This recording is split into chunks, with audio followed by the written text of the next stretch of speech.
ଯିରିମିୟ ଅଧ୍ୟାୟ 49 ଅମନ ସନ୍ତାନଗଣର ବିଷୟ।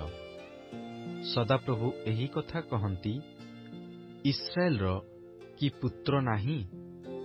ତାହାର ଉତ୍ତରାଧିକାରୀ କି କେହି ନାହିଁ? ତେବେ ମିଲ୍କମ୍ କାହିଁକି ଗାଦର ଭୂମି ଅଧିକାର କରୁଅଛି ଓ ତାହାର ଲୋକମାନେ ତହିଁର ନଗର ସମୂହରେ ବାସ କରୁଅଛନ୍ତି?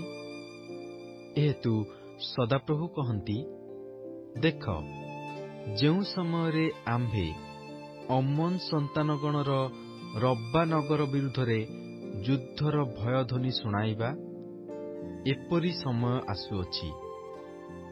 ଆଉ ତାହା ନରଶୂନ୍ୟ ଢିପି ହେବ ଓ ତାହାର କନ୍ୟାଗଣ ଅଗ୍ନିରେ ଦଗ୍ଧ କରାଯିବେ। ତହିଁରେ ଯେଉଁମାନେ ଇସ୍ରାଏଲ ଉପରେ ଅଧିକାର କରିଥିଲେ, ସେ ସେମାନଙ୍କ ଉପରେ ଅଧିକାର କରିବ। ଏହା ସଦାପ୍ରଭୁ କହନ୍ତି। ହେ ହିସ୍‌ବୋନ, ହାହାକାର କର, କାରଣ ଅୟ ଉଚ୍ଛିନ୍ନ ହେଲା। ହେ ରବ୍ବାର କନ୍ୟାଗଣ, କ୍ରନ୍ଦନ କର, ଚଟବସ୍ତ୍ର ପରିଧାନ କର, ବିଳାପ କର, ପ୍ରାଚୀର ମଧ୍ୟରେ ଏଣେ ତେଣେ ଦୌଡ଼। କାରଣ ମିଲ୍କମ୍ ତାହାର ଯାଜକଗଣ ଓ ଅଧିପତିଗଣ ଏକତ୍ର ବନ୍ଦୀ ହୋଇଯିବେ। ଗୋ ବିପଥଗାମିନୀ କନ୍ୟା, ତୁମ୍ଭେ କାହିଁକି ତଳଭୂମି ସବୁରେ ଆପଣା ପ୍ରବାହଶୀଳ ତଳଭୂମିରେ ଦର୍ପ କରୁଅଛ? ତୁମ୍ଭେ ଆପଣା ଧନ ସମ୍ପତ୍ତିରେ ନିର୍ଭର କରି କହୁଅଛ, ମୋ ନିକଟକୁ କିଏ ଆସିବ? ପ୍ରଭୁ ସୈନ୍ୟାଧିପତି ସଦାପ୍ରଭୁ କହନ୍ତି, ଦେଖ, ଆମ୍ଭେ ତୁମ୍ଭର ଚତୁର୍ଦ୍ଦିଗ ସବୁରୁ ତୁମ୍ଭ ପ୍ରତି ଭୟ ଘଟାଇବା। ତହିଁରେ ତୁମ୍ଭେମାନେ ପ୍ରତ୍ୟେକେ ଆପଣା ଆପଣା ସମ୍ମୁଖସ୍ଥ ପଥରେ ତାଡ଼ିତ ହେବ। ପୁଣି ଯେଉଁ ଜନ ପଥ ହୁଡ଼େ, ତାକୁ ସଂଗ୍ରହ କରିବା ପାଇଁ କେହି ନଥିବ। ତଥାପି ସଦାପ୍ରଭୁ କହନ୍ତି, ଏଥି ଉତ୍ତାରେ ଆମ୍ଭେ ଅମନ ସନ୍ତାନଗଣକୁ ବନ୍ଦିତ୍ୱାବସ୍ଥାରୁ ପୁନର୍ବାର ଫେରାଇ ଆଣିବା। ଇଦୋମର ବିଷୟ। ସୈନ୍ୟାଧିପତି ସଦାପ୍ରଭୁ ଏହି କଥା କହନ୍ତି, ତୈମନରେ କି ଆଉ ଜ୍ଞାନ ନାହିଁ? ବୁଦ୍ଧିମାନମାନଙ୍କଠାରୁ କି ପରାମର୍ଶ ଲୁପ୍ତ ହୋଇଅଛି? ସେମାନଙ୍କର ଜ୍ଞାନ କି ଅନ୍ତର୍ହିତ ହୋଇଅଛି? ହେ ଦଦାନ ନିବାସୀଗଣ, ତୁମ୍ଭେମାନେ ପଳାଅ, ମୁଖ ଫେରାଅ, ଗଭୀର ସ୍ଥାନରେ ବାସ କର। କାରଣ ଆମ୍ଭେ ତାହା ଉପରେ ଏଶୌର ବିପଦ, ତାହାକୁ ପ୍ରତିଫଳ ଦେବାର ସମୟ ଆଣିବା।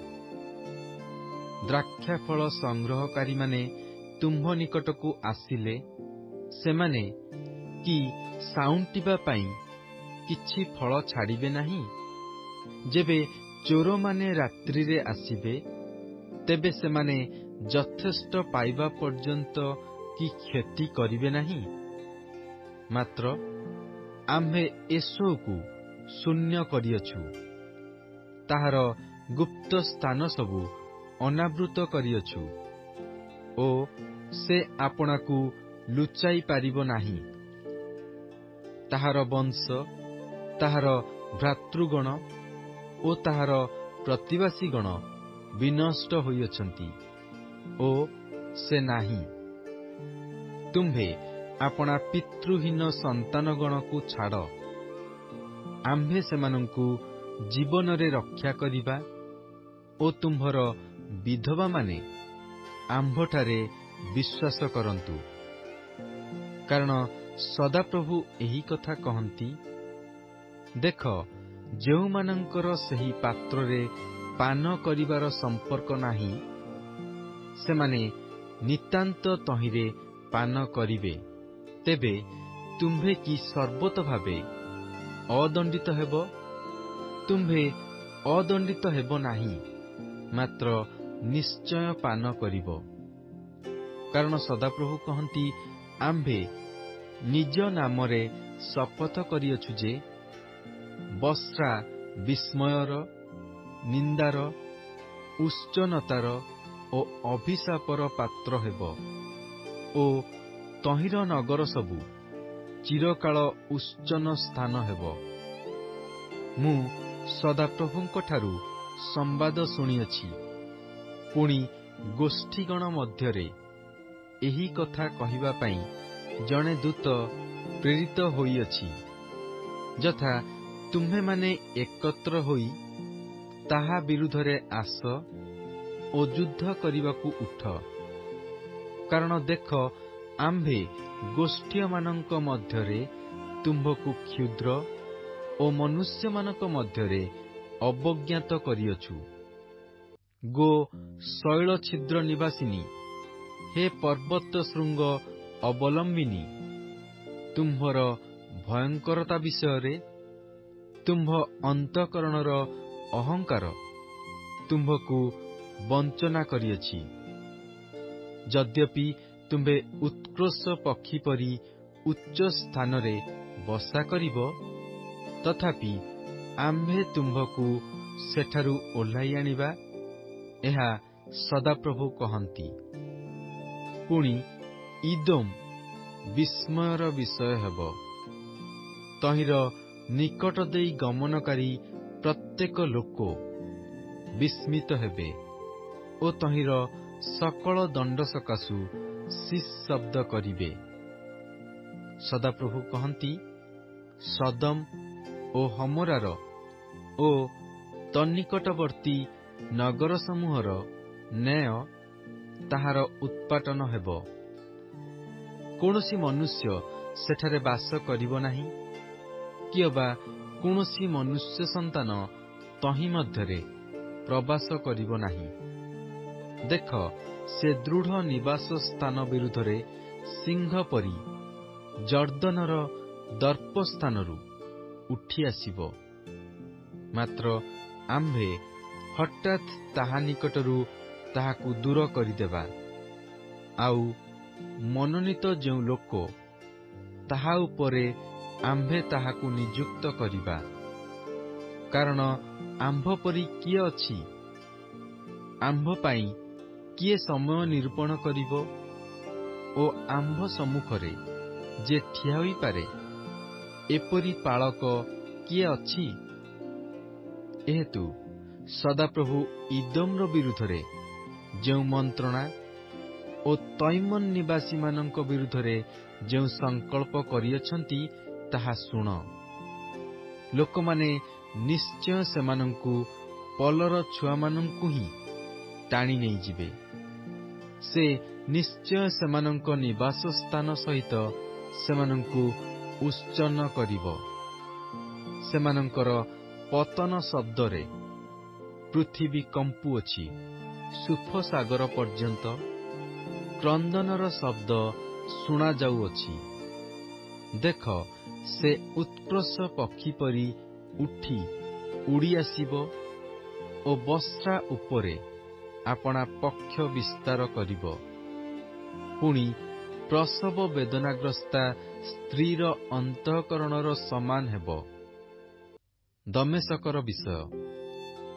ହମାତ ଓ ଅର୍ପଦ ଲଜ୍ଜିତ ହେଉଅଛନ୍ତି, କାରଣ ସେମାନେ ଅମଙ୍ଗଳର ବାର୍ତ୍ତା ଶୁଣିଅଛନ୍ତି। ସେମାନେ ତରଳି ଯାଉଅଛନ୍ତି। ସମୁଦ୍ରରେ ଉଦ୍ବେଗ ଦେଖାଯାଉଅଛି, ତାହା ସୁସ୍ଥିର ହୋଇନପାରେ। ଦମେଶକ କ୍ଷୀଣ ବଳ ହୋଇଅଛି, ସେ ପଳାଇବା ପାଇଁ ଫେରୁଅଛି। କମ୍ପନ ତାହାକୁ ଆକ୍ରାନ୍ତ କରିଅଛି, ଯେପରି ପ୍ରସବ କାଳରେ ସ୍ତ୍ରୀ ଲୋକକୁ, ସେପରି ତାହାକୁ ଯନ୍ତ୍ରଣା ଓ ଦୁଃଖ ଧରିଅଛି। ଏହି ପ୍ରଶଂସିତ ନଗର ଓ ଆମ୍ଭର ଆନନ୍ଦଜନକ ପୁରୀ କିମ୍ପା ପରିତ୍ୟକ୍ତ ହୋଇନାହିଁ? ଏହେତୁ ସଦାପ୍ରଭୁ କହନ୍ତି, ସେ ଦିନରେ ତାହାର ଯୁବକଗଣ ତାହାର ରାଜଦାଣ୍ଡରେ ପତିତ ହେବେ ଓ ସମସ୍ତ ଯୋଦ୍ଧା ନିସ୍ତବ୍ଧ କରାଯିବେ। ପୁଣି ଆମ୍ଭେ ଦମେଶକର ପ୍ରାଚୀରରେ ଅଗ୍ନି ଲଗାଇବା, ତହିଁରେ ତାହା ବିନ୍ ହଦଦ୍ର ଅଟ୍ଟାଳିକା ସବୁ ଗ୍ରାସ କରିବ। ବାବିଲର ରାଜା ନବୁକଦ୍ନେଚ୍ଚାର ଦ୍ୱାରା ପରାଜିତ କେଦରର ଓ ହାସୋର ରାଜ୍ୟସମୂହର ବିଷୟ। ସଦାପ୍ରଭୁ ଏହି କଥା କହନ୍ତି, ତୁମ୍ଭେମାନେ ଉଠି କେଦରକୁ ଯାଅ ଓ ପୂର୍ବଦେଶୀୟ ସନ୍ତାନଗଣର ସର୍ବସ୍ୱ ହରଣ କର। ଲୋକମାନେ ସେମାନଙ୍କର ତମ୍ବୁ ଓ ପଶୁ ପଲ ସବୁ ନେଇଯିବେ, ସେମାନଙ୍କର ଯବନିକା ଓ ସେମାନଙ୍କର ଯାବତୀୟ ପାତ୍ର ଓ ଉଷ୍ଟ୍ରଗଣକୁ ସେମାନେ ଆପଣାମାନଙ୍କ ନିମନ୍ତେ ନେଇଯିବେ। ଆଉ ଚତୁର୍ଦିଗରେ ଆଶଙ୍କା ବୋଲି ଉଚ୍ଚେଇ ସ୍ୱରରେ ସେମାନଙ୍କୁ କହିବେ। ସଦାପ୍ରଭୁ କହନ୍ତି, ହେ ହାସୋର ନିବାସୀମାନେ, ପଳାୟନ କର, ଦୂରରେ ଭ୍ରମଣ କର, ଗଭୀର ସ୍ଥାନରେ ବାସ କର, କାରଣ ବାବିଲର ରାଜା ନବୁକଦ୍ନେଚ୍ଚାର ତୁମ୍ଭମାନଙ୍କ ବିରୁଦ୍ଧରେ ମନ୍ତ୍ରଣା କରିଅଛି ଓ ତୁମ୍ଭମାନଙ୍କ ବିରୁଦ୍ଧରେ ଗୋଟିଏ ସଂକଳ୍ପ ସ୍ଥିର କରିଅଛି। ସଦାପ୍ରଭୁ କହନ୍ତି, ତୁମ୍ଭେମାନେ ଉଠ, ଯେଉଁ ଗୋଷ୍ଠୀ କବାଟ ଓ ହୁଡ଼ୁକାବିହୀନ ହୋଇ ନିରାପଦରେ ଓ ନିଶ୍ଚିନ୍ତରେ ଏକଲା ବାସ କରୁଅଛନ୍ତି, ସେମାନଙ୍କ ବିରୁଦ୍ଧରେ ଯାତ୍ରା କର। ସେମାନଙ୍କର ଉଷ୍ଟ୍ରଗଣ ଲୁଟ୍ ବସ୍ତ୍ର ହେବେ ଓ ସେମାନଙ୍କର ଅପାର ଅପାର ପଶୁ ଲୁଟିତ ହେବେ। ପୁଣି ଯେଉଁ ଲୋକମାନେ ଆପଣା ଆପଣା କେଶର କୋଣ କାଟନ୍ତି, ସେମାନଙ୍କୁ ଆମ୍ଭେ ଚତୁର୍ଦିଗରେ ଛିନ୍ନ ଭିନ୍ନ କରିବା ଓ ସେମାନଙ୍କ ଚାରିଆଡ଼ରୁ ସେମାନଙ୍କର ବିପଦ ଆଣିବା। ଏହା ସଦାପ୍ରଭୁ କହନ୍ତି। ପୁଣି ହାସୋର ଶୃଗାଳମାନଙ୍କର ବସତି ଓ ସଦାକାଳ ଉତ୍ସନ୍ନ ସ୍ଥାନ ହେବ। କୌଣସି ମନୁଷ୍ୟ ସେଠାରେ ବାସ କରିବ ନାହିଁ, କି ଅବା କୌଣସି ମନୁଷ୍ୟ ସନ୍ତାନ ତହିଁ ମଧ୍ୟରେ ପ୍ରବାସ କରିବ ନାହିଁ। ଜିହୁଦାର ରାଜା ସିଦିକିୟର ଅଧିକାରର ଆରମ୍ଭ ସମୟରେ ଏଲମ୍ ବିଷୟରେ ସଦାପ୍ରଭୁଙ୍କର ଏହି ବାକ୍ୟ ଯିରିମିୟ ଭବିଷ୍ୟଦ୍ବକ୍ତାଙ୍କ ନିକଟରେ ଉପସ୍ଥିତ ହେଲା। ଯଥା ସୈନ୍ୟାଧିପତି ସଦାପ୍ରଭୁ ଏହି କଥା କହନ୍ତି, ଦେଖ, ଆମ୍ଭେ ଏଲମ୍ର ଧନୁ ଅର୍ଥାତ୍ ସେମାନଙ୍କ ବଳର ଅଗ୍ରିମାଂଶ ଭାଙ୍ଗି ପକାଇବା। ପୁଣି ଆମ୍ଭେ ଆକାଶର ଚତୁର୍ଦିଗରୁ ଚାରି ବାୟୁ ଏଲମ୍ ଉପରେ ବହାଇବା ଓ ସେହି ସବୁ ବାୟୁଆଡ଼େ ସେମାନଙ୍କୁ ଛିନ୍ନ ଭିନ୍ନ କରିବା। ଆଉ ଏଲମ୍ର ଦୂରୀକୃତ ଲୋକମାନେ ଯେଉଁଠାକୁ ନ ଯିବେ, ଏପରି ଦେଶ ନଥିବ। ପୁଣି ଆମ୍ଭେ ଏଲମ୍ର ଲୋକମାନଙ୍କୁ ସେମାନଙ୍କ ଶତ୍ରୁଗଣ ସମ୍ମୁଖରେ ଓ ସେମାନଙ୍କ ପ୍ରାଣନାଶର ଚେଷ୍ଟାକାରୀମାନଙ୍କ ସମ୍ମୁଖରେ ବିସ୍ମିତ କରାଇବା। ସଦାପ୍ରଭୁ କହନ୍ତି, ଆମ୍ଭେ ସେମାନଙ୍କ ଉପରେ ଅମଙ୍ଗଳ ଅର୍ଥାତ୍ ଆମ୍ଭର ପ୍ରଚଣ୍ଡ କ୍ରୋଧ ଘଟାଇବା ଓ ସେମାନଙ୍କୁ ସଂହାର ନ କରିବା ପର୍ଯ୍ୟନ୍ତ ଆମ୍ଭେ ସେମାନଙ୍କ ପଛେ ପଛେ ଖଡ୍ଗ ପଠାଇବା।